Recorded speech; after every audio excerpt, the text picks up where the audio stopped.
Assalamualaikum, halo saya Feby Amalia, mahasiswi Ekonomi Syariah 2C, Fakultas Ekonomi dan Bisnis Islam, Institut Agama Islam Negeri Kota Bengkulu. Ini video saya, selamat menonton. Di sini saya akan membahas tentang teori penawaran Islami. Apa itu teori penawaran? Menurut Winardi, penawaran adalah jumlah produk tertentu yang para penjual bersedia untuk menjualnya pada pasar tertentu pada saat tertentu. Menurut Lise dan kawan-kawan, makin tinggi harga suatu produk, makin besar jumlah produk yang ditawarkan dengan catatan faktor yang lain sama. Jadi dapat disimpulkan bahwa penawaran adalah jumlah barang ataupun jasa yang tersedia dan dapat ditawarkan oleh produsen kepada konsumen pada setiap tingkat harga tertentu dan selama periode waktu tertentu. Harga suatu barang adalah faktor yang paling penting untuk menentukan penawaran barang. Oleh karenanya, teori penawaran selalu memfokuskan perhatiannya terhadap hubungan antara tingkat harga dengan jumlah barang yang ditawarkan. Keinginan para penjual dalam menawarkan harganya pada berbagai tingkat harga ditentukan oleh beberapa faktor, yaitu yang pertama harga barang itu sendiri dan harga barang lain atau substitusi, yang kedua biaya produksi, ketiga tingkat teknologi yang digunakan, keempat jumlah penjual, kelima kondisi alam, keenam ekspektasi.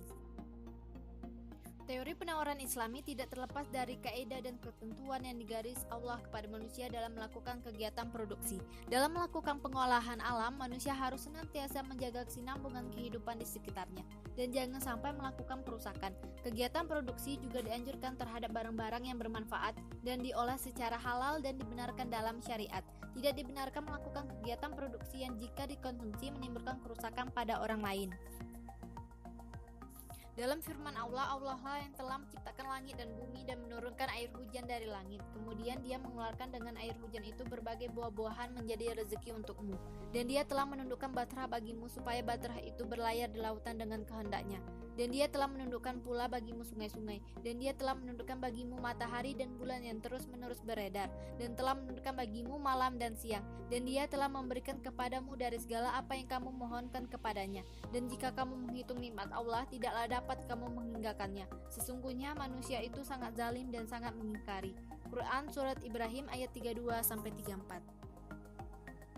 Pengaruh zakat terhadap penawaran. Kewajiban zakat mengikat bagi seorang pengusaha muslim, maka sedini mungkin ia akan mengalokasikan sejumlah dananya untuk digunakan membayar zakat, sehingga melalui zakat tersebut akan menjadikan suatu tanggung jawab bagi umat Islam untuk tolong-menolong. Dalam kewajiban zakat terkandung unsur moral, sosial, dan ekonomi. Dalam bidang ekonomi, zakat mencegah terjadinya penumpukan kekayaan pada seseorang dan mewajibkan orang kaya untuk mendistribusikan harta kekayaannya pada orang miskin. Zakat yang dikenakan kepada hasil produksi adalah zakat perniagaan. Pengenaan zakat perniagaan memberikan pengaruh yang berbeda dibandingkan dengan pengenaan pajak penjualan. Dalam konsep Islam, zakat perniagaan bila terpenuhinya dua hal, nisab dan haul. Dari penyataan di atas dapat diketahui bahwasanya apabila nisab dan haul sudah terpenuhi, maka perusahaan tersebut wajib mengeluarkan zakatnya sebesar 2,5%. Objek zakat perniagaan itu sendiri adalah berupa barang yang dapat diperjualbelikan dalam ilmu ekonomi. Ini berarti yang menjadi objek zakat perniagaan adalah revenue minus cost. Sedangkan dalam hal komponen biaya, ulama berbeda pendapat. Sebagian ulama berpendapat bahwa biaya tetap yang boleh diperhitungkan, sedangkan sebagian ulama lainnya berpendapat bahwa hanya biaya variabel saja yang boleh diperhitungkan. 99 pendapat pertama berarti yang menjadi objek zakat adalah economic rent, lalu pendapat kedua berarti yang menjadi objek zakat adalah quasi rent atau producer surplus. Pendapat manapun yang digunakan atas objek zakat ini sama sekali tidak memberikan pengaruh terhadap ATC, yang berarti pula tidak ada pengaruh terhadap profit yang dihasilkan. Pengenaan zakat perniagaan juga sama sekali tidak memberikan pengaruh terhadap NC, yang berarti pula tidak memberikan pengaruh terhadap kurva penawaran.